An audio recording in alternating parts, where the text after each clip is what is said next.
দিতে হইলে ওই লোনের পেছনে দৌড়ার লাভ নাই, বরং গুনার রাস্তা বন্ধ করে বাংলাদেশের ছাদে ছাদে ভিনদেশীদের পতাকা যারা তোলে ওদেরকে রুখেন, আটকান।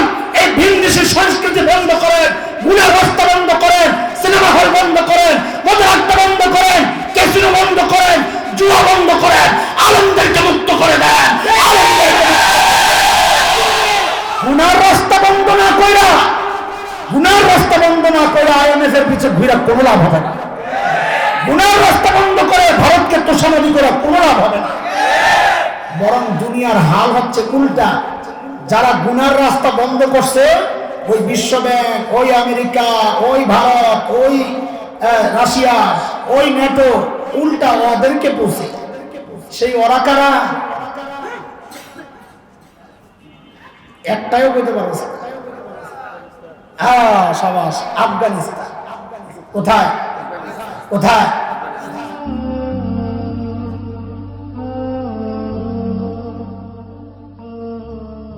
ওটার উপর ভিত্তি করেই আমি একটা আয়াত করেছি,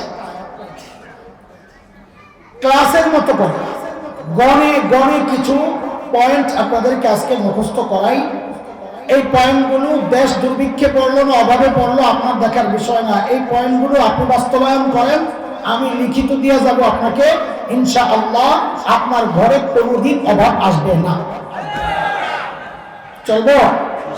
হ্যাঁ হ্যাঁ, লিখে রাখ, এগুলা রেকর্ড করেন, এগুলা লেখেন, নোট করেন। যার কাছে রেকর্ডের মোবাইল নাই নোট করেন, না পারলে যারা করছে ওদের থেকে নিয়ে নেন, নিয়ে এগুলার সুন্দর করে লেখা ঘরের মধ্যে লটকায়া দেন। বাচ্চারা দেখুক, মা দেখুক, আপনি দেখেন যে এই ঘরকে অভাব মুক্ত রাখতে হইলে এইভাবে চলা লাগবে। ঠিক আছে কথা? চলেন। করোনার সময় করোনা ঠেক দেওয়ার জন্য কি দিল বেড়ালাম করে? কি দিল? টিকা। আরো কথা বল না কেন? এই টিকা, টিকা তো দিছে, টিকা দেওয়ার পরেও তো মানুষ মারা গেছে না? আচ্ছা ধরলাম টিকা পুরাই কার্যকর, আসছে কোথেকে? চীন থেকে, ভারত থেকে, রাশিয়া, কত জায়গা থেকে, আমেরিকা থেকে। আল্লাহ তাআলা আরশ থেকে দুইটা টিকা পাঠাইছেন, স্পেশাল টিকা।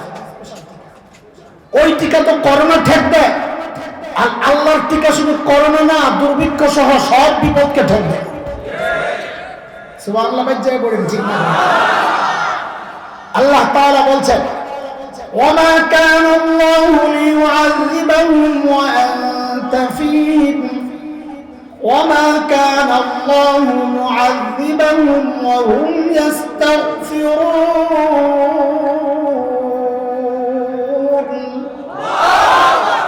আল্লাহ বলেন, বান্দা আমি দুইটা ব্যবস্থাপত্র দিয়ে দিচ্ছি, এই দুই বিষয় মানবা তা আমি আযাব দিব না। ওয়াদা কার? আরে ওয়াদা কার? এরপরে আযাব আসলে মানে আল্লাহ মিথ্যা বলছেন, নাউযুবিল্লাহ।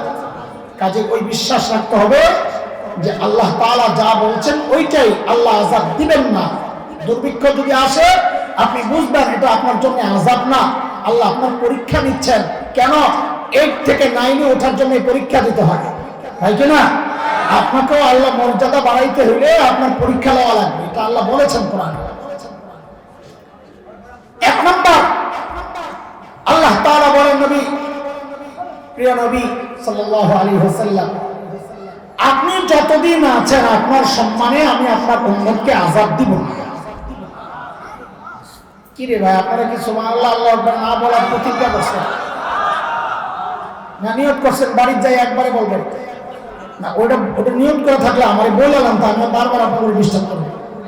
বাড়ি যাই বলবেন একবারে তো বললেন, অসুবিধা, তাহলে আমি আরেকবার বলবো না সুবহানাল্লাহ। এটা উচ্ছ্বাসটা প্রকাশ করলে হয় কি, বলে বক্তারা খালি সুবহানাল্লাহ কয়, আর সুবহানাল্লাহ বলার মাকসাদ হইল আমি আবার জিজ্ঞেস করুন আপনারা, এই বুঝছেন? তা আপনি তো বলেন হ্যাঁ বুঝছি, এত কিছু লাগবে না, সুবহানাল্লাহ মানে যা বলছেন বুঝছি, কিছু কথা তো বুঝালো। আল্লাহ আল্লাহ।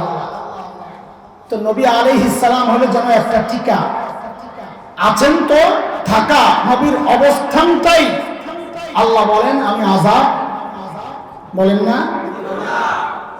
তাহলে তো আমরা বড় ঠকে গেলাম, আল্লাহ করে ঠকাইছে। কেন? আমরা তো নবী পাইনি, একটা টিকাও শেষ, ডোজ একটা গেছে, 2 ডোজ ছিল, 1 ডোজ শেষ, 1 ডোজ তো কাম হয়েছে না, এমন মনে করতেছে?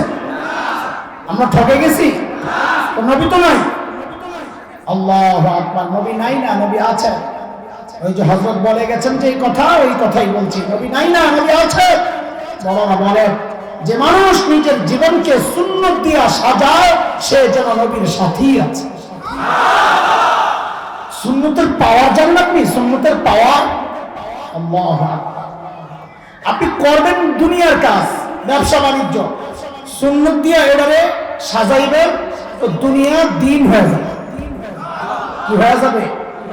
হযরত কয়েকটা উদাহরণ দিয়েছেন, আমি শব্দটি মুখস্থ করাই তো আপনাদের মনে রাখা সহজ হবে। দুনিয়াকে সুন্নত দিয়া সাজান। যেমন ব্যবসায়ী যারা, ওদের ওই যে শপিং ব্যাগ যেটা, ওটার মধ্যে লেখা থাকে বিক্রিত মাল ফেরত লওয়া হয় না, লেখা থাকেনি? তালে তালে আমরাও দেখছি যখন ব্যবসা করছি, আহারে ওইটারে উঠায় দিবেন, ওইটারে উঠায়া নতুন লেখা দিবেন, শিখাই দিচ্ছি মিয়া, বিক্রিত মাল ফেরত নেওয়া হয়। এটা সুন্নাহ। এটা কি? আপনি করতেছেন ব্যবসা, কিন্তু সুন্নতের লেবেল লাগানোর কারণে ওই দুনিয়া আর আপনার দুনিয়া রয় নাই, ওই দুনিয়ায় আপনার দিন হয়ে গেছে। তা একটা বললাম, দুনিয়া দিন হয়ে যায়। আরবি একটা শব্দ আছে তবিয়ত, তবিয়ত স্বভাব সুলভ মানুষের যে ব্যাপারগুলো, যেমন হযরত বলেছেন যে আপনি ঘরে ঢুকলে বাচ্চাদেরকে চুমু খাওয়া, আদর করা, এটা মানুষের স্বভাবজাত চাও, তাই না? করেন না আপনারা? তা আদর আর চুমু খাওয়ার সময় খালি চিন্তা করবেন আমার নবী বাচ্চাদেরকে চুমু খাইছে। তো দেখেন সুন্নতের পাওয়ার কি। করছেন তো তবিয়তের কাজ, মানুষের স্বভাবজাত যে চাওয়া, এটা পুরো করছেন। বলে তবিয়তটারে সুন্নতের লেবেল লাগাইছেন, তবিয়ত আর তবিয়ত রয় নেই, তবিয়ত শরীয়ত হয়ে গেছে। সুন্নতের পাওয়ার দেখতেছেন? দুনিয়া কি হয়ে যায়? দিন হয়ে যায়। বলেন দুনিয়া কি হয়ে যায়? দিন হয়ে যায়। তবিয়ত কি হয়ে যায়? কি হয়ে যায়? শরীয়ত হয়ে যায়। হযরত বলেছেন আমরা টয়লেটে যাই, এটা হচ্ছে আমাদের আদত, আমাদের নিত্য নৈমিত্তিক ব্যাপার, প্রতিদিনকার রুটিন কাজ এটা, তাই না? এটাকে আরবিতে বলে আদত। কি বলে? কি বলে? কি বলে? আদত। আদত বলে ওই আদতের কাজটা, প্রতিদিনকার রুটিন কাজটাকে যদি তুমি সুন্নত দিয়া সাজাও তো ওই আদত আর আদত থাকে না, আদত ইবাদত হয়ে যায়। কয় শব্দ বললাম? দুনিয়া, তবিয়ত, আদত। বলেন দুনিয়া, তবিয়ত, আদত। দুনিয়া দিন হয়ে যায়। সুন্নতের লেভেল লাগলে দুনিয়া দিন হয়ে যায়, সুন্নতের লেভেল লাগলে তবিয়ত শরীয়ত হয়ে যায়, সুন্নতের লেভেল লাগলে আদত ইবাদত হয়ে যায়। আল্লাহু আকবার। সুন্নতের পাওয়ার বলছি, সুন্নতের এত পাওয়ার যে মানুষটা নিজের জীবনকে সুন্নত দ্বারা সাজাবে, আল্লাহ ওয়াদা করতেছেন আমি তাকে আযাব দিব। মোহতারাম হযরতদেরকে থামান না একটু, যাও এটা যাও, যাও মাদ্রাসা যাও, মোবাইল হাতে নিয়ে, মোবাইল পকেটে যাও, এই মোবাইল কার? এটা দুধ খাওয়ার এখনো বয়স যায় নাই, মোবাইল ধরছে ওরা আমার সামনে। বাচ্চাদের হাতে মোবাইল দেওয়া এটাকে খুব ফ্যাশন মনে করেন না, গজব দিছেন, গজব। বুঝে না ওরা কার হাতে কি দিবেন। ছোট্ট ছোট বাচ্চারা এখন ওয়াজ ভিডিও করে, ও মনে করতেছে হুজুর তো অনেক খুশি হবো, ছোট্ট মানুষ আমার বয়ান রেকর্ড করতেছে, কি মহাব্বত। আমার যে কলজা ফেটে যেতেছে হারে কেমনে বুঝান, আমার যে মনে চাইতেছে ওর বাপ ধরে একটা আসার মারি হারে কেমনে বুঝান। ওর তো আর পারুন না, তাহলে তার আপনার আবার পেপারে দিয়ে দিবে, এমনি আমার কত বদনা। বুঝেননি কিছু সিফা সাফার কথাবার্তা? আচ্ছা ভাঙ্গা বলুন না, সামনে আইতেছে। আল্লাহ তাআলার পক্ষ থেকে 2 নম্বর টিকা, মালিক বলেন ওয়া কানা আল্লাহু মুআযযিবাহুম ওয়া হুম ইস্তাগফিরুন। আল্লাহ বলেন যারা ইস্তিগফার করতে থাকবে, ইস্তিগফার করতে থাকবে, আমি আল্লাহ ওদেরকে আযাব দিয়ে ধ্বংস করব না। পারেন তো ইস্তিগফার করেন? আস্তাগফিরুল্লাহাল আযীম ওয়া আতুবু ইলাইহি। এটা এটা একটা ইস্তেগফার। অথবা বলবেন আস্তাগফিরুল্লাহ রাব্বি মিন কুল্লি যামবিন ওয়া আতুবু ইলাইহি। বাস, লা হাওলা না, লা হাওলা ইস্তেগফার। ইস্তেগফার ওই পর্যন্ত। তো লা হাওলা কেন পড়ে? লা হাওলা পড়ার কারণ হলো ইস্তেগফার পড়ছেন, শয়তান আপনারে ধোঁকা দিছে ওই গুনাহটারে মুছার জন্য, তাই না? আর হাদিসে আসছে লা হাওলা পড়লে শয়তান দৌড়ায়। তো একসাথে দুই কাম, চিকিৎসাও হইলো, দৌড়ানি। পুরাটা ইস্তেগফার না। আরে বুঝছেন তো কথা? অনেকে না বুঝে মনে করে পুরাটা ইস্তেগফার না। এখানে চিকিৎসা আছে, দৌড়ানি আছে, একসাথে কি আছে? চিকিৎসাও আছে, দৌড়ানি আছে। আপনারা এই রায়ের বাজার দেখার কথা, ছোটবেলা আমরা যখন এই এলাকায় আইতাম তখন তো এত বিল্ডিং আসছিল না, মনে আছে না আপনাদের? তখন মাঝে মধ্যে দেখা যেত মোড়ে মোড়ে বেড়ারা হালুয়া বেছে। কি বেছে? বুড়ারা কথা কর, কি বেছে? হালুয়া, মজমা জমাইছে। কি যে ভাষণ তার, সুবহানাল্লাহ। কিসের কোন রোগের ওষুধ? মাথা ব্যথা, চোখ ব্যথা, নাক ব্যথা, দাঁত ব্যথা, কান ব্যথা, গিরায় গিরায় ব্যথা, আমরাত, জামবাত, আমাশা, সর্দি, আরো যা আছে সব রোগের ওষুধ এক ফাইল হালুয়া। যা কন্ত দেখিয়ে ডাক্তার না বাপ্পা? আরে কথা কর, ডাক্তার না বাপ্পা? বাপ্পা। এক ওষুধ, এত রোগের চিকিৎসা। কিন্তু ভাইরে আসলে এমন একটা ওষুধ আছে, আসলে এমন একটা ওষুধ আছে, সেই ওষুধটার নাম হচ্ছে ইস্তেগফার। ওষুধের নাম কি? ওষুধ একটা, চিকিৎসা কোন কোন রোগের অভাব নাই। সূরা নূহের মধ্যে এক জায়গায় আছে 5টা রোগের চিকিৎসা, 5 সমস্যা সমাধান। কয় সমস্যা? কয় সমস্যা? 5 সমস্যার সমাধান এক জায়গায় আছে। ফাকুলতু ইস্তাগফিরু রাব্বাকুম ইন্নাহু কানা গফফারা ইউরসিলিস সামাআ আলাইকুম মিদরারা ওয়া ইউমদিদকুম বিআমওয়াল ওয়া বানীন ওয়া ইয়াজআল লাকুম জান্নাতিন ওয়া ইয়াজআল লাকুম আনহারা। কয়টা বলেন? কয়টা? 1 নম্বর, ইস্তেগফার পড়লে আল্লাহ বলেন তোর সবচেয়ে বড় বিপদ আমি দূর করে দেব। সবচেয়ে বড় বিপদ কোনটা? যে বিপদের কারণে আমার দুনিয়াও বরবাদ হয়, আখিরাতও বরবাদ হয়। ওই বিপদের নাম কি? কম চিল্লাইয়া? গুনাহ। সাবাস। যেই বিপদ আমার দুনিয়াও বরবাদ করে, আখিরাতও বরবাদ করে, ওই বিপদের নাম কি? গুনাহ। আল্লাহ বলেন ইস্তেগফারের পাওয়ার শোন, আমি ইস্তেগফার দিয়া তোর গুনাহ মাফ করে দেব। 1 লাখ গেল, ফসল নষ্ট, বৃষ্টি নাই, আবহাওয়া কেমন জানি হয়ে গেছে, আলু পচা গেছে, কত দোয়া আমার কাছে। আল্লাহ বলেন তুই ইস্তেগফার কর, ইউরসিলিস সামাআ আলাইকুম মিদরারা, আমি আসমান থেকে বৃষ্টি নাজিল করব, বৃষ্টির প্রতি ফোঁটার সাথে সাথে আল্লাহ রিজিকও পাঠায়। বাচ্চা কথা শোনে না অথবা বাচ্চা হয় না, আল্লাহ বলেন সম্পদ 3 নম্বর, ব্যবসা মন্দা। আসেন না আমাদের কাছে তাবিজের লেগে, আল্লাহ তাবিজ দিয়ে দিছে নিয়া ওয়ায়ুমদিদুকুম বিআমওয়াল। আল্লাহ বলেন তুমি ইস্তেগফার বেশি বেশি পড়ো, তোমার মাল বাড়ায় দেওয়ার দায়িত্ব আমি আল্লাহ নিয়ে নেব। কয়টা গেল? 4 নম্বর, ওয়া বানীন, সন্তানের বরকত। সন্তানের বরকত 2 রকম হইতে পারে। এক হচ্ছে সন্তান হয় না, তো ইস্তেগফার পড়ো, আল্লাহ দিবেন। অথবা সন্তান হইছে অবাধ্য, ইস্তেগফার পড়ো, সন্তানকে আল্লাহ মানুষ বানায়া দিবেন। আমি বলি কি, যারা বিয়ে শাদী করতে পারতেছো না, তোমরাও বেশি বেশি ইস্তেগফার করো। কেন? কারণ আল্লাহ তো কইছে ইস্তেগফার করলে বাচ্চা দিব। তো বাচ্চা বিয়ে ছাড়া না বিয়ে সহ?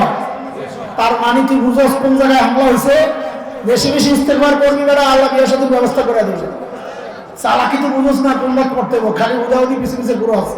ইস্তেগফার পর আল্লাহ পাঠায় দিব, তোর ঘুরে লাগবে না। গাদার গোষ্ঠী গাদা। ওয়ায়াজআল লাকুম জান্নাতিন ওয়ায়াজআল লাকুম আনহারা। আল্লাহ বলেন বাগ বাগিচা দরকার, আমি একটা লেক সহ বাগান বাড়ি তোরে দিয়ে দিব, তুই ইস্তেগফার পর। আল্লাহু আকবার চিৎকার করে বলেন না। নবী আলাইহিস সালামের একটা হাদিস আছে, বড় দারুণ হাদিস, আবু দাউদের রিওয়ায়াত। কোন কিতাবের? আবু দাউদ শরীফে এসেছে, হাদিস নাম্বার 1518। হযরত আব্দুল্লাহ ইবনে আব্বাস রাদিয়াল্লাহু আনহুমার বর্ণনা, নবী আলাইহিস সালাম বলেন, মান লাজিমাল ইস্তিগফার জাআলাল্লাহু লাহু মিন কুল্লি দীকিন মাখরাজা ওয়া মিন কুল্লি ফারজিন ওয়া মিন কুল্লি হাম্মিন ফারজা ওয়া ইয়ারযুকুহু মিন হাইসু লা ইয়াহতাসিব। আল্লাহর নবী বলেন যে নিয়মিত ইস্তিগফার করবে, বলেন তো শব্দটা কি? নিয়মিত ইস্তিগফার করবে, সব সময় ইস্তিগফার পড়ে যে নিয়মিত ইস্তিগফার করবে, আল্লাহর নবী বলেন আল্লাহ তার 3টা পুরস্কার দেন। কয় পুরস্কার? কয় পুরস্কার? আরে 3টা মানে খালি 3টাই না, 3টা পোটলা, ভিতরে অনেক কিছু। 1 নাম্বার, আল্লাহ বলেন জাআলাল্লাহু লাহু মিন কুল্লি দীকিন মাখরাজা। আল্লাহ বলেন ও যত বিপদে পড়বে ওই বিপদ থেকে বের হওয়ার রাস্তা আল্লাহ বের করে দিবেন। কাজে যত বিপদ আছে, চিকিৎসা কি? দুর্ভিক্ষ যদি বিপদ মনে করেন তো আল্লাহর কাছে তওবা করেন, আল্লাহ আপনাকে দুর্ভিক্ষ থেকে বাঁচানোর ওয়াদা করেছে। 1 নাম্বার পুরস্কার। 2 নাম্বার, নবী বলেন অমিন কুল্লি হাম্মিন ফারজা, আর যত পেরেশানি আছে আল্লাহ তাআলা ওই পেরেশানির থেকে বাঁচার রাস্তা বের করে দিবেন। কয়টা গেল? 3 নাম্বার পুরস্কার। আল্লাহ বলছেন, আল্লাহ নবী বলছেন ওয়ারযুকহু মিন হাইসু লা ইয়াহতাসিব, আল্লাহ তাকে এমন ভাবে রিজিক দিবেন সে চিন্তাও করতে পারে নাই, এত রিজিক এমন জায়গা থেকে কল্পনাও নাই তার। পড়বেন বেশি বেশি, তাইলে বলে দুর্ভিক্ষ অভাব বিপদ আপদ থেকে বাঁচানোর জন্য কয় রাস্তা বললাম? কয়টা? 1 নাম্বার সুন্নতের জীবন মুখস্থ করেন বলেন। 1 নাম্বার বলেন সবাই, সুন্নতের জীবন, যা করব সুন্নত তরিকায় করব ইনশাআল্লাহ, বলেন ইনশাআল্লাহ। 2 নাম্বার বেশি বেশি ইস্তিগফার করব ইনশাআল্লাহ, বলেন না ইনশাআল্লাহ। এই দুটোই রয়ে যান আজকে নাকি? মাওটা কি করে ওইটাছি আজকে 2টাই দিয়ে দিও, ঠিক আছে? 11:30টা শেষ করা লাগবে, ঠিক আছে? আপনারা কষ্ট করি, হ্যাঁ ফজর নামাজ ছাড়া দিয়েন, কেমন? না ছাড়বেন, একদিন ওয়াজ শুনছেন তো, একদিন ছাড়লে কি আসে না। ও খেলা দেখে বলে আপনার অভ্যাস আছে, হুজুর কইতাছে কয়েকগুলা ছাইরা না, যারা আসছে এরা দেখেন। ওই দিন এক মাহফিলে গেছি, মাগরিবের পর বয়ান, ওই বেড়ারা করছে 2, আমার বয়ান বাদ মাগরিব। এখন বাদ মাগরিব না লেখলে কথা, ঢাকার নিউ মার্কেটের ব্যবসায়ী এবং ঢাকা কলেজের ছাত্রদের মধ্যে তুমুল লড়াই চলল। তো আমার বাসা যেহেতু স্পটে, আমার একটা ছেলে খুব চঞ্চল, তো টেনশন, বাবা তো আবার বাহিরে, ওরা ডাক দেওয়ার তো কেউ নাই, টেনশন যে না জানিও বাহিরে যায়। আর আমাদের অভিজ্ঞতা হচ্ছে মারামারি যারা করে ওরা মরে না, যারা দেখতে যায় বেশিরভাগ ওর মারে ফোন দেই সফান যেন বাহিরে না যায়, ওরে ভিতরে ঢুকায় রাখে। আল্লাহ সাক্ষী, তখনই আমার মাথায় জিনিসটা আসছে, আরে আমি বাবা, সন্তানের ভালোবাসায় আমি চাই না ও বাইরে থাকুক, ওরে নিরাপদ জায়গায় ঢুকানোর জন্য আমার পেরেশানি। নিশ্চয়ই আল্লাহ যে বান্দাকে ভালোবাসেন, আল্লাহ ওই বান্দাকে দুনিয়ার জঞ্জাল থেকে আলাদা করে ধরে ধরে টাইনা আইনা হয় মসজিদে ঢুকায় দেন, না মাদ্রাসায় ঢুকায় দেন, হয় মাহফিলে ঢুকায় দেন। কাজে আজকে এখানে যারা আসছে এরা আসলে খেলা দেখার পাবলিক না, আমরা ওদেরকে দিনের কথা শোনাইতে পারি নাই, বুঝাইতে পারি নাই, এদিক ওদিক জায়গা, কিন্তু ডাক দিলে আদার দিলে আবার আয়, ঠিক আছে না কথা? মুরগি ছেড়া দিলে এদিক ওদিক জায়গা না, কিন্তু আবার কুট করে একটা আদার দিলে আবার সব কি করে দৌড়ে, বোঝা গেল মুরগি খায়, পেট নষ্ট না, আমি খানা দেই নেই দেখে আশেপাশে যা, ঠিক আছে না? চলে কটা গেল বলেন? ওরা মুখস্থ না হলে কিন্তু আমরা এমনি বদনাম মারি, আমরা এখানেও কিন্তু মুরগি বানায় রাখুন, পড়া মুখস্থ না করেন, বদনাম যেহেতু হয়েছেই আর ছেড়ালাম। বলা পাইন তোরা মনোযোগ দিয়ে আসুন। 3 নাম্বার, আল্লাহ বলেন আল্লাহ ওয়া'মুর আহলাকা বিস-সালাতি ওয়াসতাবির আলাইহা লা নাসআলুকা রিজকা নাহনু নারযুকুকা ওয়াল আকিবাতু লিত-তাকওয়া। নবী, আপনি আপনার পরিবারকে নামাজের হুকুম করেন। কিসের হুকুম? এবং নিজেও পড়েন, এমন না হুকুম করলেন নিজে নাই এর উপর, নিজে এর উপর থাইকা। কারণ আপনাদের কাছে আমি তো রিজিক চাই না, রিজিকের টেনশন আপনার না, আপনি ইবাদত করেন, নামাজ পড়েন, বলে তাহলে রিজিকের কি হবে? তা আল্লাহ বলতেছেন নাহনু নারযুকুক, রিজিক তো আপনাকে আমি দিব। মুফাসসিররা বলেন এর মানে হচ্ছে যে ঘরে নামাজের পাবন্দি হবে ওই ঘরে কোনোদিন রিজিকের অবস্থা, অভাব, সমস্যা, দুর্ভিক্ষ কোনোদিন ওই ঘরে স্পর্শ করতে পারে। সন্তানকে আল্লাহ কি বলছেন? কথা বলে না। নামাজের হুকুম করতে বলছেন। পরিবারকে কি করতে বলছেন? কি করতে? নামাজের হুকুম করতে বলছেন। নবী আলাইহিস সালাম হাদিসে বয়সটা জানায় দিয়েছেন কবে হুকুম করবেন। তো নবী বলেন মুরু সিবিয়ানাকুম বিসসালাহ ওহুম আবনাউ সাবা, সন্তানের বয়স যখন 7 হবে তখন তাকে নামাজের হুকুম করবে। আচ্ছা কত বছর বয়সে? কত বছর? 7 বছর বয়সে যে নামাজের হুকুম করবেন, শিখায়া না না শিখায়া? বলেন শিখায়া না না শিখায়া? তাইলে বোঝা গেল শিখানোর বয়সটা আরো আগে। তার মানে কি 6 বছর থেকেই বাচ্চাদেরকে দিন শেখানো শুরু করতে হবে। 7 বছরের সময় সাথে করে মসজিদে নিয়ে যাবে, ও 1 রাকাত পড়বে, 2 রাকাত পিছনে শয়তানি করবে, আবার সেজদা দিবে, আবার রুকুর সময় যাবে না। এমন করতে করতে বয়স 10 হবে। কি হবে? 10 হবে। তা আল্লাহর নবী বলেন এখন আর ছাড় দেওয়া যাবে না, অদ্রিবুহুম আলাইহা। খুব ভালো করে শুনেন, আল্লাহর নবী বলতেছেন। এটা কে বলতেছেন? কে বলতেছেন? অদ্রিবুহুম আলাইহা। ও যদি নামাজের পাবন্দি না করে ছেড়ে দিতে চায় তো শাসন করেন তারে, তারে হালকা পিটুনি দিয়ে দিন। কে বলতেছেন? নবী আলাইহিস সালাম বলেন নামাজ ছাড়লে হালকা শাসন করার কথা কে বলতেছেন? সবাই বলেন তো কথাটা, কে বলতেছেন? তাইলে বোঝা গেল বাচ্চাদেরকে শাসন করা, হালকা একটু শাস্তি দেওয়া এটা কওমি মাদ্রাসার হুজুরদের আবিষ্কার না। কথা বুঝেন নাই? বাচ্চাদেরকে হালকা একটু পিটুনি দেওয়া এটা হাফখানার ওস্তাদের আবিষ্কার না। এটা নবী আলাইহিস সালাম বলেছেন। শাসন ছেড়ে দিবেন, ওর আদব আর থাকবে না, আস্তে একটা বেয়াদব হবে। কথা ঠিক? হ্যাঁ, শাসন করা লাগবে। তবে তবে শাসনের নামে যেন জুলুম না হয়। জুলুম হয় না, আপনাদেরকে বলি, জুলুম হইলে আমরা সাথে সাথে অ্যাকশন নিই, আপনাদের বলা লাগবে না। 1000 উস্তাদের মধ্যে একজন কোন বাচ্চারে লাথি মারছে ওটা ভিডিও করে ছেড়ে দিয়েছে, এখন আজকাল বন্ধ করে। দুনিয়ার আর কোন জায়গা আছে যেখানে খুঁত নাই? বন্ধের আবেদন তো আসে না। ইডেনের কত কেলেঙ্কারি আমরা দেখলাম, কোন মৌলবী তো বলে না ইডেন কলেজ বন্ধ করে দাও, বলছে সমস্যা থাকবেই। জাহাঙ্গীরনগর ইউনিভার্সিটিতে সমস্যা, কেউ বলছে জাহাঙ্গীরনগর ইউনিভার্সিটি বন্ধ করে দাও। ঢাকা ইউনিভার্সিটিতে মারামারি হয়েছে, বলছে কেউ বন্ধ করে দাও। ঢাকা কলেজ মারামারি হয়, প্রায় হয়েছে, কেউ বলছে বন্ধ করে দাও।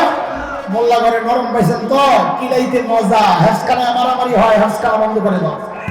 কি সুন্দর কথা।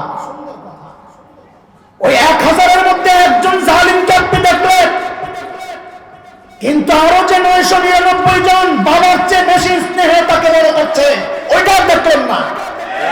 আপনার সন্তানকে আপনি সকাল 10টায় ঘুম থেকে বাহিতে পারেন না, আর এই বাচ্চাটাকে ফজরের 1 ঘন্টা আগে তাহাজ্জুদের মুবারক সময়ে ওস্তাদ পচে পচে আস্তে আস্তে আদর করে করে তাকে ওঠায়া ওযু করে নামাজ আদায় করায়া দেয়, ওই দৃশ্য আপনি দেখলেন না। গোসলের সময় তারা থাইকা তাকে গোসল করাচ্ছে, ওই দৃশ্য দেখলেন না। আশে পয়সা মাছটা খুঁটে খুঁটে কাঁটাটা আলাদা করে তাকে খাওয়া দিচ্ছে, ওই দৃশ্য দেখলেন না। 1000-এর মধ্যে একটা দেখলেন ওস্তাদ লাথি মারছে, আসার মারছে, এখন মাদ্রাসা বন্ধ করে দাও। এই কেমন চিন্তা? হ্যাঁ, আমি উস্কায়া দিচ্ছি না, বরং আমি হেফসখানায় যারা পড়ান তাদেরকে বলছি, কোরআনের ওস্তাদ যারা হবে তাদের হৃদয়টা ভালোবাসায় ভরপুর থাকতে হবে। কেন? কেন? এটা শরিয়া। আল্লাহ তাআলা যেখানে নিজের নাম কোরআনের শিক্ষক হিসাবে পরিচয় দিচ্ছেন, সূরা রহমানে আল্লাহ কি বলছেন? আর রহমান আল্লামাল কোরআন। রহমান আল্লাহ, যিনি কোরআন শিখাইছেন। কোরআনের শিক্ষক কে? শিক্ষক কে? আল্লাহ নিজেকে কোরআনের শিক্ষক বলার আগে আল্লাহ আগে দিয়ে কি বলতেছেন? আল্লাহ কি? রহমান, আল্লাহ দয়ালু। আর নাম ছিল না? আল্লাহর আর নাম ছিল না? এটা কেন ব্যবহার হয়েছে? মুফাসসিররা বলেন এটা ব্যবহার করার একটা মাকসাদ এটাও হইতে পারে, আল্লাহ দুনিয়ার কোরআনের শিক্ষকদেরকে মেসেজ দিচ্ছেন, ও দুনিয়ার কোরআনের শিক্ষকরা যারাই কোরআন পড়াবে আমি যেমন দয়ালু ওদের দিলটাও যেন রহমার ভালোবাসায় ভরপুর থাকে। এই জন্য জালিম কোনোদিন কোরআনের শিক্ষক হতে পারে না, ও টিকেও না। আপনাদেরকে শোনাই কথা, ওই জালিম শিক্ষক টিকেও না, উল্টা পাল্টা পিঠা দিছে, মোতায়েন রেখে নিয়ে গেছে, বিকালে ঘাটতি গোল করেন। এই জায়গায় আমরা কোনো আপোষ করি না। আপনাদেরকে কেমনি বলবো? দুইটা জায়গায়, একটা বলছি না আমি, আরেকটার কথা বলছি, বুঝেন, আরেকটার কথা বলছি না, না বললে আবার কোনটা বুঝে যায়। আমরা যদি কারো চারিত্রিক কোনো সমস্যা একটু অনুমান করতে পারি, এই দুই জায়গায়, এই যে মোতামিম বসা, 3 মাদ্রাসার মোতামিম, আরো কত মাদ্রাসায় আসি সম্পর্ক, এই দুইটা জায়গায় আমরা বিন্দু মাত্র ছাড় দিই না। যেই হোক, সামান্য চারিত্রিক সমস্যা মনে করলে তাকে আর রাত পর্যন্ত অপেক্ষা রাখি না, এই মুহূর্তে ঘাটতি গোল করে, এই মুহূর্তে অমানবিক ভাবে তাকে মাদ্রাসা থেকে বহিষ্কার করা হয়। কি বলেন আপনারা এগুলা? অমানবিক ভাবে আপনি দেখলে কাঁদবেন, এই ওস্তাদের চোখের পানি দেখলে আপনি কাঁদবেন। কিন্তু আমরা এই জায়গায় কোন রকমের ছাড় দিই না। দুইটা সমস্যা, এক হচ্ছে শিশু নির্যাতন, পিটাইছে, দাগ পড়ে গেছে, তাকে বলি ভাই আপনার দ্বারা আমার হবে না, আপনি চলে যান, 1 মাস 2 মাসের বেতন দিয়ে তাকে বিদায় করে দেই। চারিত্রিক কোন সমস্যার একটু অনুমান করতে পারলে কিচ্ছুই হয় নাই, মনে হচ্ছে যেন দেরি করি না, সাথে সাথে তাকে রাত করে থাকতে দেই না, সাথে সাথে বের করে যাই। আপনারা যা ভাবেন আমরা বুঝি এগুলা ছাড় দিয়ে দিয়ে এগুলারই লালিত পালিত করতেছি না। নাউযুবিল্লাহি মিন যালিক। আল্লাহ এই বাজে চিন্তা থেকে গোটা জাতিকে হেফাজত করেন। এটা একটা চক্রান্ত চলছে মাদ্রাসাগুলো বন্ধ করার, সেটা আপনারা কেন বুঝেন? তো কি বোঝা গেল? নবী আলাইহিস সালাম বলতেছেন, আল্লাহ তাআলা বলতেছেন নামাজের পাবন্দি করার জন্য। পাবন্দি পুরুষের একরকম, মেয়েদের একরকম, বাচ্চাদের একরকম। পুরুষের পাবন্দি হচ্ছে প্রত্যেক ওয়াক্তে মসজিদে জামাতের সাথে নামাজ পড়া। মেয়েদের পাবন্দি হচ্ছে ওয়াক্ত হওয়ার সাথে সাথে নামাজ পড়ে ফেলা। মা বোনদের একটা বদ অভ্যাস আছে, এটা যারা বদ্দিন তাদের কথা বলছি না, যারা দিনদার তাদের কথা বলছি। দিনই মা বোন দেখতে দেখতে বড় হয়েছে, দিনদার নানু দেখছি, দিনদার মা দেখছি, দিনদার খালা দেখছি, দিনদার বড় বোন দেখছি, দিনদার বউ দেখতেছি। সব দেখার পর যেটা বুঝছি আমি, সেটা হইলো ওনাদের একটা সবার গণহারে বদ অভ্যাস হচ্ছে, জোহরের সময় ঘড়ি দেখবে, আহার নামাজ টাইমটা গেল, আর ওই কাম করবো, কাম ছাড়ে না, কাম করবো, কাম করবো, আর কোন ইন্নালিল্লাহ ইন্নালিল্লাহ, এ আফসোস, আর কাম করবো। সব শেষ করে আসরে 5 মিনিট বাকি, তাড়াতাড়ি যায় দাঁড়ায়। আপনি যা জিজ্ঞেস করে দেখেন, ব্যাপক ভাইরাস এটা। এই কথা বলবে, ঘরে অভাব আসবে নামাজ দেরি করলে। এটা হচ্ছে মেয়েদের নামাজের পাবন্দি। বাচ্চাদের নামাজের পাবন্দি আমি বলছি 7 বছর নামাজ শিখা, 10 বছর শাস্তি দেন, শাসন করেন। এই পাবন্দি যখন ঘরের মধ্যে হবে, আমরা হলফ করে বলে যাচ্ছি আপনার ঘরে কোনোদিন দুর্ভিক্ষ আর অভাব আসতে পারে না। কয়টা গেল বলেন? 1 নাম্বার সুন্নতের জীবন ভুলে গেছে রে, বলেন 1 নাম্বার। 2 নাম্বার বেশি বেশি ইস্তেগফার, খালি ইস্তেগফার না, বলেন বেশি বেশি ইস্তেগফার। 3 নাম্বার নামাজের পাবন্দি, বলেন 3 নাম্বার নামাজের পাবন্দি। 4 নাম্বার নবী আলাইহিস সালাম বলেন, লাউ আন্নাকুম তাতাওয়াক্কালুনা আলাল্লাহি হাক্কা তাওয়াক্কুলি লা রাযাকাকুম কামা ইয়ারযুকুত তুয়ুর তাকদু খিমাসা ওয়া তাউদু বিতানা। আল্লাহু আকবার। আল্লাহর নবী বলেন, তোমরা যদি আল্লাহর উপর পুরোপুরি ভরসা করো, আল্লাহ পাখিকে যেমন খাওয়ায়, রিজিক দেয়, আল্লাহ ওইভাবে তোমাকেও রিজিক দেন। পাখির রিজিক কেমনে দেয় নবী বলতেছেন? পাখির আল্লাহ রিজিক দেন। পাখি সকালবেলা খালি পেটে বের হয়, একমাত্র আল্লাহর উপর ভরসা করে, কার উপর না। পাখি বের হওয়ার সময় চিন্তা করে IMF থেকে একটা লোন লমু, তারপরে খাবো। কথা কর, ভারত থেকে একটা ডাই নেবো, তারপরে খাবো। আমেরিকা থেকে কিছু আইবা হাদিয়া তোলবা, তারপরে খাবো। পাখির ভরসা একমাত্র কার উপর? আল্লাহর নবী বলেন, ওই আল্লাহর উপর ভরসা কইরা পাখিটা খালি পেটে ঘর থেকে বের হয় আর ভরা পেটে ঘরে ফেরত আসে। আল্লাহর নবী বলেন, পাখির মতো তোমরা যদি আল্লাহর উপর পুরোপুরি ভরসা করো, আল্লাহ তোমাদেরকে কোন রকমের মাধ্যম ছাড়াই তোমার রিজিক তোমার ঘরে পৌঁছায়। কয়টা গেল বলেন? তাড়াতাড়ি তাড়াতাড়ি, আমার আগাইতে হবে তাড়াতাড়ি। বলেন পড়াশোনা।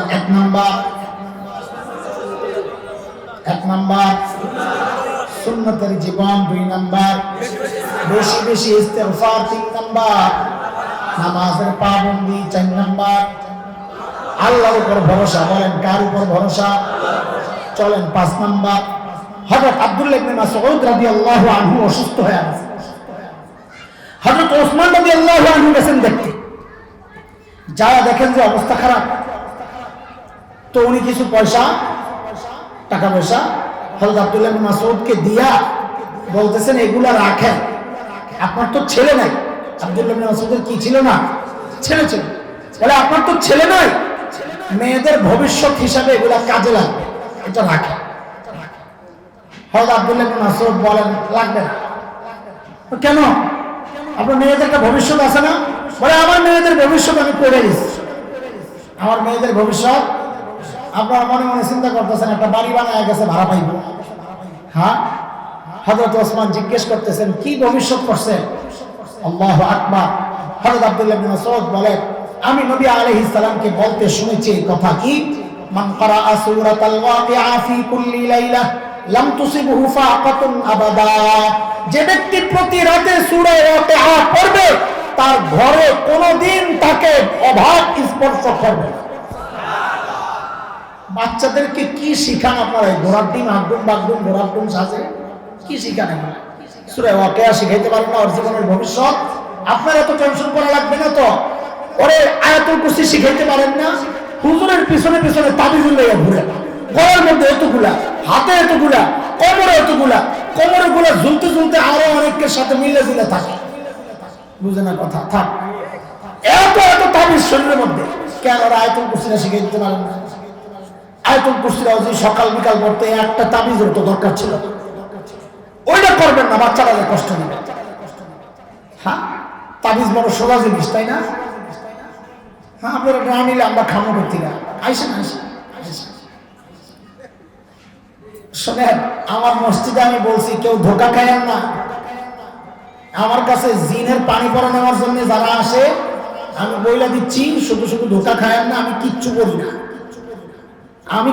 করি না, আমি মুখটা খুললে একটা ফুটিয়া দিই। কেন? আমি দোয়া করে বিপদে পড়ব নাকি? জিন্নাতরা বড় খারাপ, যার মাধ্যমে জিন ছুটে ও পরে যায় ওরে ধরে। এই জন্য আমার জিন্দেগিতে জিনের ব্যাপার আসলে আমি কিচ্ছু করি না, এটা জানা দিচ্ছি। এরপরে মনে চাইলে পানি পড়া নিতে নাই। আল্লাহ, শয়তানিও আছে অনেকের, কাজের মায়া করে মাঝে মাঝে জিনে ধরে। যদি ছুটি দিতে দেরি হয়, কখন কথা কয় না, ছুটি দিতে তখন আর কি ধরে। তা আমার মহল্লায় এক কাজের মায়ের জিনে ধরছে, অনেক আগের কথা। তো ওই বাড়িওয়ালা আসছে দৌড়াইয়া, হুজুর পুরা ঘর তসমস, একটু না গেলে আমরা শেষ, ডরে শেষ। কি হচ্ছে? কাজের মায়ের জিনে ধরছে। চলেন যাই দেখি কি অবস্থা। গেছি, যাই আর ভাবসাব দিয়ে গেছে আমি হয়ে গেছি। পরে তো দেখি পানি আনেন। পরে পানি আইনা দোয়া দৌড় করে ফু দিয়া ওই পানি দিলাম ওর উপরে সিডা।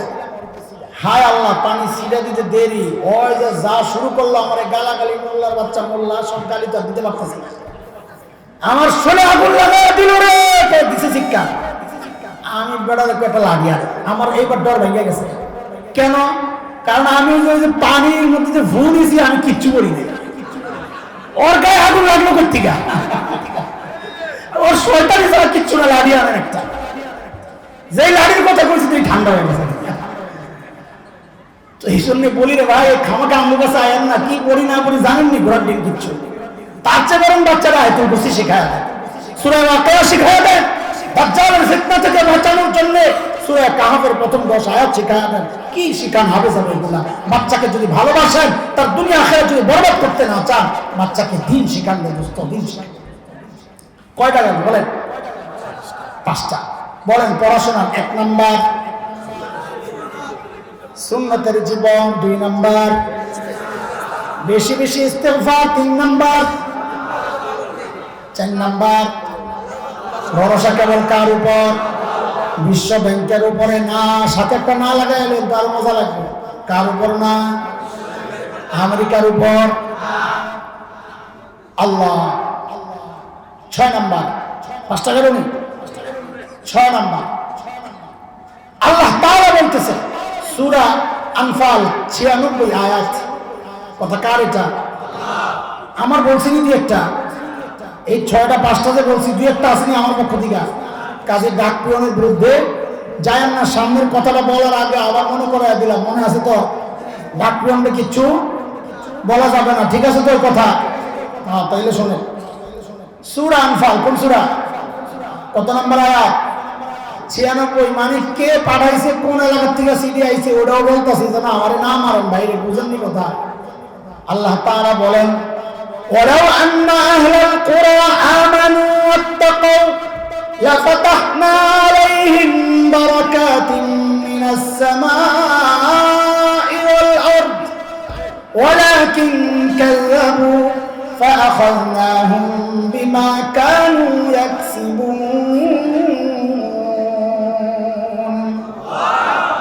আল্লাহ বলেন জনপদের মানুষগুলা যদি পাক্কা ইমানদার হয়ে যায় আর যদি গুনাহ ছেড়ে দেয়, কি ছেড়ে দেয়? বলেন বলেন, কি ছেড়ে দেয়? যদি গুনাহ ছেড়ে দেয়, আল্লাহ বলেন আমি ওয়াদা দিচ্ছি, আমি আসমান আর জমিনের বরকতের দরজাগুলো খুলে দিব।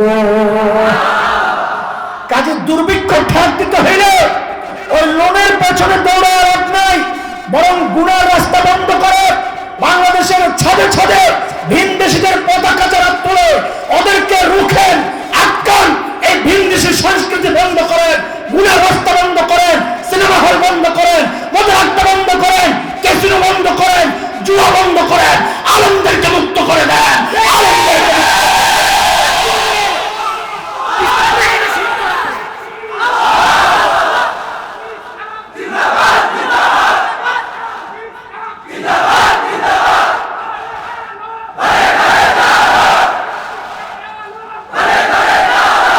গুনার রাস্তা বন্ধ না কইরা, গুনার রাস্তা বন্ধ না করে আইএমএফ এর পিছে ঘুরে কোনো লাভ হবে না। গুনার রাস্তা বন্ধ করে ভারতকে তোষামদি করে কোনো লাভ হবে না। বরং দুনিয়ার হাল হচ্ছে উল্টা। যারা গুনার রাস্তা বন্ধ করছে, ওই বিশ্ব ব্যাংক, ওই আমেরিকা, ওই ভারত, ওই রাশিয়া, ওই ন্যাটো, উল্টা ওদেরকে পৌঁছে। সেই ওরা কারা? একটাও বলতে পারছে। সাবাস, আফগানিস্তান। কোথায় কোথায় ডরাইতেছে? এই ধরলে আমার না ধরবো, আপনারা ডরান কেন? শুনছেন জীবনে যে শ্রোতারাও গ্রেফতার হয়েছে, তো ডরান কেন? কোন জায়গায়? 4-5 বছর আগের থেকে কাতার রে পোস্ট আছে। নেটে তো আগেই পালাইছে, ভাই কি মারামারি কর, আমরা শেষ। কাতারে যারা ধরছে বাইরে তালেবান গুলো একটু মিলে 4-5 বছর আগের কথা, মিলছে তো কয়দিন আগে। ঘটনা চলতেছে বহু আগের থেকে, আমরা জানি। তো কাতার এসব তালেবান কর্তৃপক্ষরে বলে ওরা মিলতে চাইতেছে, একটু বসতে চাইতেছে, যাওয়ার রাস্তা চাইতেছে, সেফ এক্সিট না কি কয় তালেবানরা, কি কয় জানে? তিনটা আরো বাকি রয়েছে। আল্লাহু আকবার করছিল। তোমরা কাদেরকে বুঝো? ওকে সত্যি বুঝো, ওরা কোন কারে বসে যাবে? পিড়াইতে পিড়াইতে পিড়াইতে পিড়াইতে গোটা আফগানিস্তান থেকে কাছায়া কাছায়া এটা কাবুলে জমা করছে সব। এবার একটা ডলামা আমেরিকা দেখছে শেষ। আস্তে করে যায় কাতারের হাত পা উঠে রাখবে, যে কোনো মূল্যে আমাদেরকে বসায়া দে, ছায়া দে, মা কাইন্দা বাসি, যেমনি কয় অমনি আছে। তালেবানরা কয় হ্যাঁ, যদি তাই হয় তো বলো এতদিন যে আমাদেরকে টেরোরিস্ট বলছে, এখন কান ধরে অস্বীকার করতে। আমেরিকা তো তাও আছে। তো এখন নতুন কি নাম? মহান যোদ্ধা। তালেবানের নতুন নাম কি দিছে? কে নাম? হাসান জানি কে? আপনাকে বাজান আমেরিকা কে দিছে? আপনাকে বাজান আমি কম না একটু, আপনারাও কম। আপনাকে বাজান না, আপনারা করলে তার একজনের বাজান হয়ে যায়। কন আপনাকে বাজান। যারা শিয়ালের মতো হুক্কা হুক করে সব দিনে সব লাভে তাও দিছে, ওরা যারা সন্ত্রাসী করে সব লাভে একটা হয় সন্ত্রাসী। ওরা যারা কয় পিসাব হয় পিসাব, তো সেই আপনাকে বাজান এখন তালেবানদের নতুন করে কি কয় মহান যোদ্ধা। এখন কি আপনি সন্ত্রাসী কইবেন? শরমে আপনি আর কানে ধরতে পারতেছেন না। না সুবহানাল্লাহ। কয় এই বক্তব্য কার কি রয়েছে? সত্য আছে। কি সত্য? অস্ত্র যেগুলো আনছিল ওগুলো নিয়ে যাই পারবো না, রাইখা যাইতে হইব। আমেরিকা কয় তাতেও রাজি, সাইরা দে মাকাইলা বাস। আল্লাহু আকবার। ওই বক্তব্য সত্য আছে। কি জানি বইবা এনে আমাদের মতো করে সাজাইতে হইব, ইংরেজি ইংরেজি ঘোরার জন্য এই সমস্ত কিছু রাখতাম না। তাতেও রাজি। এই বক্তব্য ভাই ভাই না আরো সত্য আছে। বলে কি যেই কালিমার জন্য এত কষ্ট, ওই কালিমা খচিত পতাকা লাগায় রাখতে হবে প্রোগ্রামের মধ্যে। আল্লাহ, তাতেও রাজি। কেন হবে না? এটা আল্লাহর ওয়াদা। সূরা নূর আয়াত 55 আল্লাহ বলেছেন ওয়াদাল্লাহু আল্লাযীনা আমানু মিনকুম ওয়া আমিলুস সালিহাত লা ইস্তাখলিফান্নাহুম ফিল আরদ কামা ইস্তাখলাফাল লাযীনা মিন ক্বাবলিহিম। আল্লাহ বলেন যারা ঈমান ঠিক করবে, আমল ঠিক করবে, দুনিয়ার নেতৃত্ব কর্তৃত্ব ওদেরকে আমি আল্লাহ দিয়ে দেব। আমাদের মুক্তি আর বাঁচার রাস্তা কোন দিকে? আমরা যাই কোন দিকে? ছোট্ট একটা গল্প শোনালে আপনাদের, এটা আমার পক্ষ থেকে না, তাও মুফতি তকি ওসমানী সাহেব বলেছেন। আমি আমার সব কথা বাদ, গোটা এলাকার মানুষ বোকা হয় না? এমন বাংলাদেশে বহুত আছে, রেকর্ড হয়। আমি নাম বলবো, ওই ব্যাপারে গেলে আমার ভিডিও। পুরা এলাকার মানুষ সরল সোজা। ওই এলাকার এক লোক খেজুর গাছের মাথায় উঠছে। আচ্ছা কন্ত দিই, খেজুর গাছের মাথায় ওঠা কি সহজ? ওইটা তো আর নামতে পারে না, কারণ নামাটা আরো কঠিন। নামা কি? এখন ওখানে বৈশাখ কেমন চিল্লাচিল্লি করতেছে, এলাকার মানুষও বুঝে না কেমনি নামে। সবাই মিল্লা বুদ্ধি করছে, এক কাম কর, পাশের এলাকায় এক চালাক লোক আছে, ওদেরকে খবর দিই। তো পাশের এলাকার এক চালাকে আনছে। আচ্ছা পাশের বোকা এলাকার পাশের ডা চালাক হইলে কদ্দুর হইব?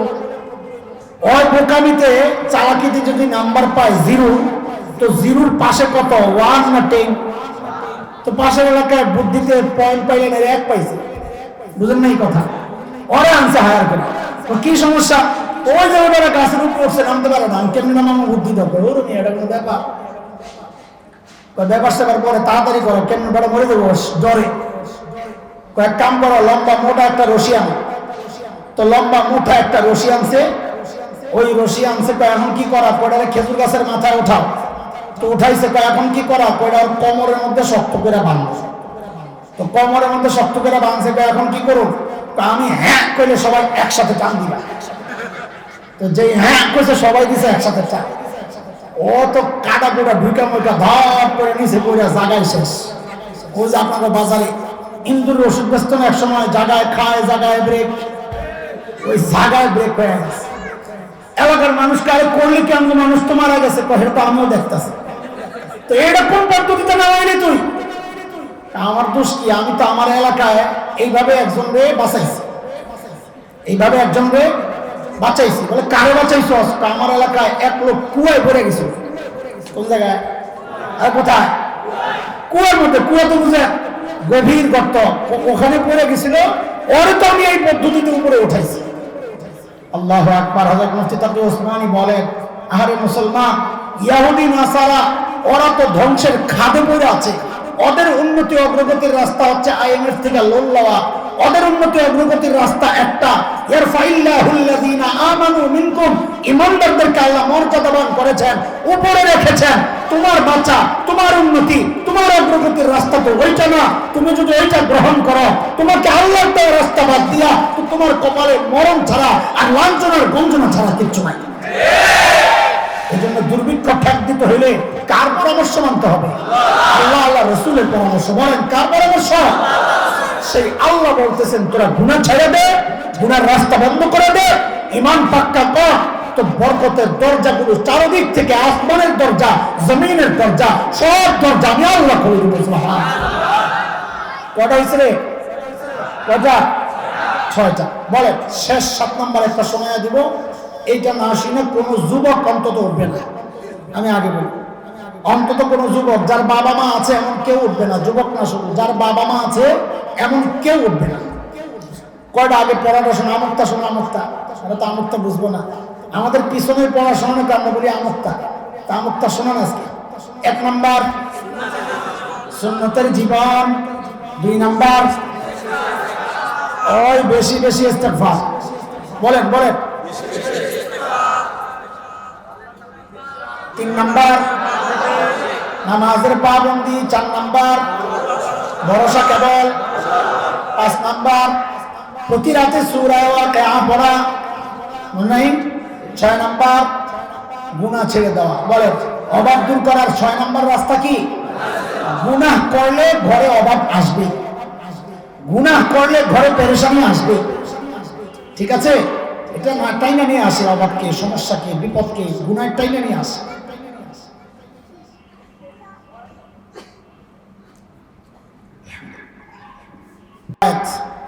ইমাম আহমদ বিন হাম্বলের যে সংকলন মুসনাদে আহমদের রিওয়ায়াত 13401 নম্বর হাদিস, হযরত আনাস ইবনে মালিক রাদিয়াল্লাহু আনহুর বর্ণনা। عن أنس بن مالك رضي الله عنه أنه قال سمعت رسول الله صلى الله عليه وسلم يقول من أحب أن يمد له في عمره وأن يزاد له في رزقه فليصل رحمه فليبر والديه وليصل رحمه أو كما قال عليه الصلاة والسلام। হযরত আনাস ইবনে মালিক বলেন, আমি নবী আলাইহিস সালামকে বলতে শুনেছি। কি বলতে শুনেছেন এটা আপনারা পরে শুনুন, আগে আমারে বলেন এই মুহূর্তে কেউ মরতে চাননি? আসেন যদি একজন, একজনও নাই। হায়রে, একজনও নাই, একজন আত্মহত্যা। এই মুহূর্তে মরতে চাওয়ার মানে হলো 2টা কারণ। কারণ এক হলো কষ্ট আছে যে পাই নাই, যে তোর বাচ্চা লাগতো, বুঝেন না কথা? পোলাবাইন বুঝুস না তোর আমার কথা, এই এক কারণ থাকতে পারে। আরেক কারণ হলো আল্লাহর সামনে হাজির হওয়ার মতো তার প্রস্তুতি আছে, আমার পুঁজি আছে, আমাকে যে কোনো মুহূর্তে ডাক দিবি। যেমন এক বুজুর্গরে একজনে জিজ্ঞেস করছে, হযরত যদি মনে হয় আজকে আপনি মরবেন তো আজকে কি আমল করবেন? মনে করছে নিশ্চয় স্পেশাল কোনো আমল, এটা আমি করব। তো বুজুর্গ বলেন, অতিরিক্ত কোনো আমল বাড়ানোর সুযোগ আমার তো নাই, আমি প্রতিদিনই মারা যাবো চিন্তাই থাকি। এখন কারো যদি ওই অবস্থা হয় সেটা ভিন্ন, কিন্তু মানুষের স্বভাবজাত চাওয়া হচ্ছে সে মরতে চায় না। কোরআনের কথা, লাউ ইউআম্মারু আলফা সানা, প্রত্যেকটা মানুষই চায় আমার যদি 1000 বছর বয়স দেওয়া হইতো আমিও চাই, আমিও এই মুহূর্তে মরতে চাই না। তবে দৃষ্টিভঙ্গি আলাদা হতে পারে। আমার দৃষ্টিভঙ্গি, আমি এই মুহূর্তে কেন মরতে চাই না? আমি মরতে চাই না এই জন্যে যে আমার পেছনের জীবনের উপর আমি খুশি, আমার আফসোস লাগে। আর যে বুঝটা এখন হয়েছে, এই বুঝটা যদি 15-20 বছর আগে হইতো, এই জন্য বাঁচতে চাই। আল্লাহকে বলি, আল্লাহ আরো কিছু সুযোগ চাই যেন পুঁজি বানায় আপনার কাছে আসতে পারে। আমি তো পুঁজি শূন্য, আরো কিছু সুযোগ চাই যেন পেছনের ভুলগুলো মাফ করায় আপনার কাছে আসতে পারে। এই জন্য আমি বাঁচতে চাই। তো মানুষের স্বভাবজাত চাওয়া এটা। সবাই কি চায়? বয়স বেশি চায়। কি চায়? বলেন কি চায়? বয়স বেশি চায়, এটা একটা। আরেকটা বেশি চায় এই মুহূর্তে, বলেন কোটিপতি হইতে চান কি? চান না কি? চান না যে আমি কোটিপতি হইতে রাজি না?